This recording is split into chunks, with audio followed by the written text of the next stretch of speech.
Good evening, I'm Kate Kyle. The Cleacho made it official. Today, Mbetxoko Northwest Territories, a First Nation, signed on to the devolution agreement in principle. The CBC's Elizabeth McMillan was there and has this story.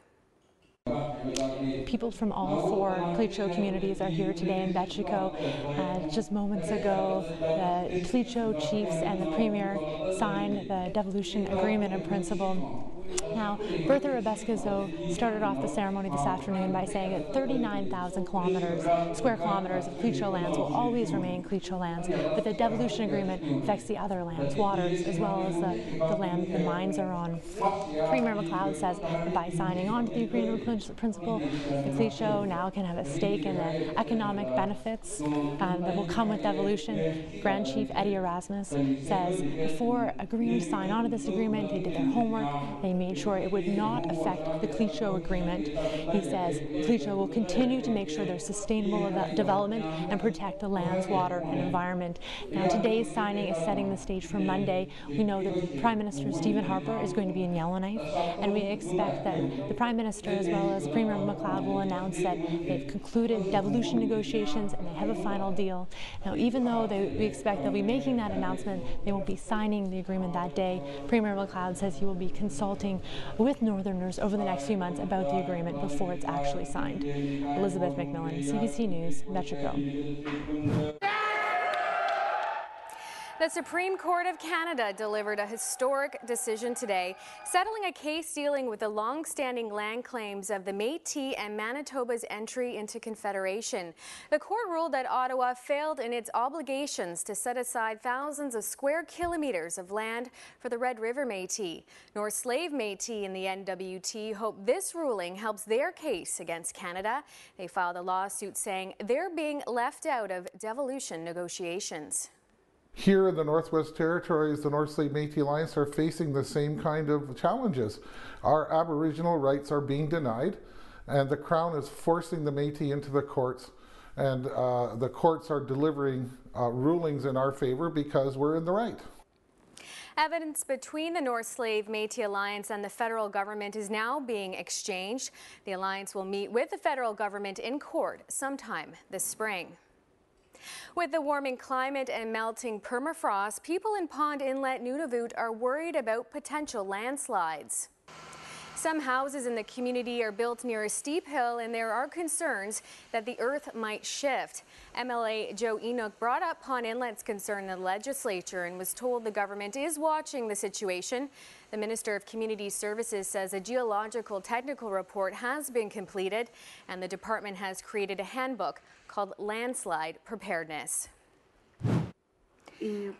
Nunavut's Premier and Education Minister say the territory is facing a shortage of Inuktitut teachers, both for the schools and to ensure commitments under Nunavut's language laws are met.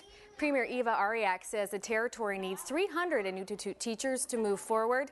There are currently teachers in training, and 45 of them will be finished this summer. But Ariak says more training is needed to meet the demand. Well, some hunters are going high-tech for a pilot project in Nunavut. The Nunavut Wildlife Management Board is leading the community-based monitoring study. It's trying to get a better idea of what hunters are seeing and where. Pauline Pemick has that story. It's a one-year pilot study established by the Nunavut Wildlife Management Board, so hunters can be directly involved in scientific research. And I think it's very important in the sense that we record, our observations of the animals, the numbers, availability, the locations. 3 communities were selected for the study by a committee of Inuit organizations. Hunters from Akviet, Cambridge Bay, and Sanikiluaq record information while out on the land. Wildlife is abundant in the areas around the 3 communities. It brings out real-time information from the hunters. A lot of times these biologists, scientists come up, they do their research, and then they analyze their research, which can take at least a year, 2 years. And by that time, the situation may have changed, but they come up with their results, and a lot of times those results are outdated. Hunters are trained to use handheld computers called a mesa. and are also recording weather observations and changes in the land. Show me what it looks like in Inuktitut. Several options are available to record data into the specifically designed device. It's a learning experience and has opened doors for people in communities with low rates of employment. There's quite a few hunters that were always going out, and by this MISA becoming a project in our town, a pilot study, it gave a couple of guys that go out all the time an opportunity to have a job and an income coming at the same time. The data will be collected until the end of March. Then the Wildlife Management Board and hunters will decide how the information will be shared. Pauline Pimek, CBC News, Iqaluit. The health of the Beverly and Ahayat caribou herd is exciting some in the NWT. The most recent count found the two herds have roughly 200,000 caribou between them. It also found the Beverly herd calving grounds has moved north hundreds of kilometers. They did go up and blend in with the Ahayat, despite all the scientific notes said the herds wouldn't blend together. It just gives credence. Yes, animals move around. Caribou are still unpredictable and always will be. Taylor says the news the herds are doing well gives him hope for other caribou populations in the north. The government of Nunavut will use these new numbers to decide how to better manage the herds. In Yukon, the RCMP and the Liard Aboriginal Women's Society in Watson Lake have agreed to work together to prevent crime. The protocol was celebrated today in Whitehorse as part of events marking International Women's Day. We didn't have a good relationship with the RCMP within our community, and this will just bridge the gap. We can start communicating and work on building a relationship and trust, and just be able to talk with the RCMP with ease.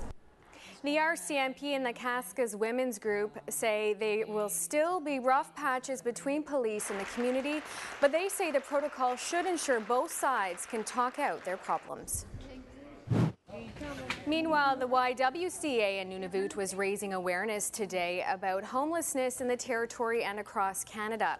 The group says women are the fastest growing homeless population in the country and that homelessness in Iqaluit is rampant. Abuse amongst women in Nunavut is 16 times the national average.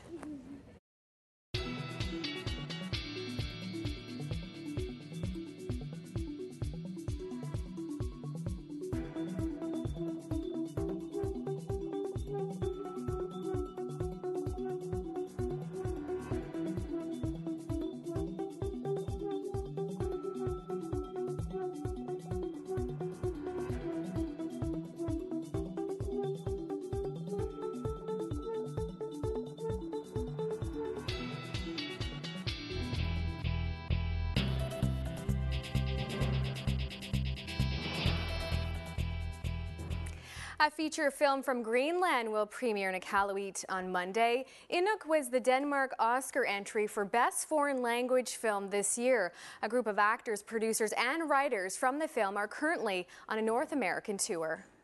When we watched it in Oslo, of all places, we cried the whole time because it was just so real.